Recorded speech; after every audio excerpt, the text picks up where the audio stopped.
দুপুরবেলায় খাবার খেয়ে ফ্রিজের মধ্যে বাকি যে খাবারটা রয়েছে সেটা ঢোকাচ্ছিলাম। তো ফ্রিজে এই খাবারটা যখন ঢোকাচ্ছি তখন অদ্ভুত একটা ফিলিং, তো সেটাই ভাবলাম আপনাদের সাথে শেয়ার করি। আসলে আমরা যারা বাঙালি মধ্যবিত্ত পরিবারের ছেলে মেয়ে, তারা আমরা সবাই জানি যে ধরুন আমাদের বাড়িতে যখন প্রথম ফ্রিজ আসে, আজ থেকে ধরুন 20-22 বছর আগের কথা বলছি, তো তখন বাড়িতে বাড়িতে ফ্রিজ মানে থাকাটাও খুব যে স্বাভাবিক ছিল তা নয়। ফ্রিজের দাম তখন অবশ্যই কম ছিল এখনের থেকে, কিন্তু তখনও তবুও আমাদের যারা এই রকম সাধারণ পরিবারে সেইখানে ফ্রিজ আনাটা একটা বড় ব্যাপার, একটা স্বপ্ন পূরণের মতো ব্যাপার। তো আজকাল যেমন হাতে হাতে মোবাইল ফোন থাকাটা, তখনকার দিনে মোবাইল ফোন, ফ্রিজ, এইসব মোবাইল ফোন তখন সেভাবে আসেইনি। যাই হোক, তো আমি তখন কোন ক্লাসে পড়ি মনে পড়ে না, অবশ্যই খুবই ছোট, 5-6 হবে। তো যখন প্রথম ফ্রিজ এসেছিল, আমার মনে পড়ছে না যে কীরকম রঙ, সম্ভবত লাল লাল রঙের ছিল এবং ছোট্ট মতো ছিল, একটা সিঙ্গেল ডোর। এবং সেই ফ্রিজটা যখন এসেছে খুবই মানে অবশ্যই এটা একটা বাড়িতে খুব আনন্দের কথা। এবং আমার মনে হয় আমাদের সবারই ছোটোবেলাটায় ফ্রিজের সাথে যে অভিজ্ঞতা, সেটা আমার মনে হয় কিছুটা একই ধরনের।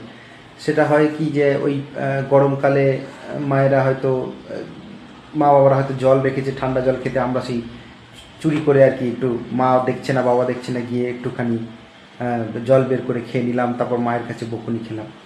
এইটাই ছিল ফ্রিজের সাথে আমাদের সম্পর্ক ছোটোবেলা থেকে। আর কোনো সেইভাবে আমাদের সাথে ফ্রিজের কোনো সম্পর্ক ছিল না। তার কারণ মা বাবারাই সব, মানে যখন তাদের রান্নার কাজে সেটা ব্যবহার হচ্ছে, রান্না রাখতে, যে কোনো খাবার রাখতে বা সবজি সেসব রাখতে, ফলে তারাই এগুলো সবসময় ইউজ করে। তো আমাদের তখন এরকম এরকম একটা ফিলিংস হয় যে এটা বোধহয় বড়দের জিনিস, মানে ফ্রিজের সাথে বড়দের সম্পর্ক। তারা জানে কোন খাবারটা রাখতে হবে, কোনটা বের করতে হবে কখন, বা এরকম যে ব্যাপারগুলো, তখন মনে হতো যে ওটা একটা বড়দের জিনিস, মানে ওখানে ওটার অধিকার বড়দের, আমাদের খুব একটা নেই। আর এখন যখন নিজে রোজগার করে নিজের টাকা দিয়ে ফ্রিজ কিনে সেটা ইউজ করছি, হ্যাঁ, তখন অদ্ভুত লাগছে সেই ব্যাপারটা, যে এখন আমরা মা বাবাকে জিজ্ঞাসা করতে হচ্ছে না, যখন খুশি ফ্রিজ খুলছি এবং যে খাবারগুলো রাখছি ভেতরে, হ্যাঁ, এখন ফ্রিজ খালি আছে। তো তাই বলছি যে এই ফিলিংসটা একটা অদ্ভুত ফিলিংস হলো, যে সত্যি তো এখন নিজে চাইলেও আমরা আর খাবারের জল ভেতরে ঠান্ডা রাখি না, কারণ নিজেরা বুঝে গেছি সেটা খাওয়া ঠিক নয়, উচিত নয়। এখন আর মা বাবাকে সেটা বলে দিতে হয় না। এবং দেখুন, নিজের ইচ্ছা মতো আমরা ফ্রিজ খুলছি, বন্ধ করছি।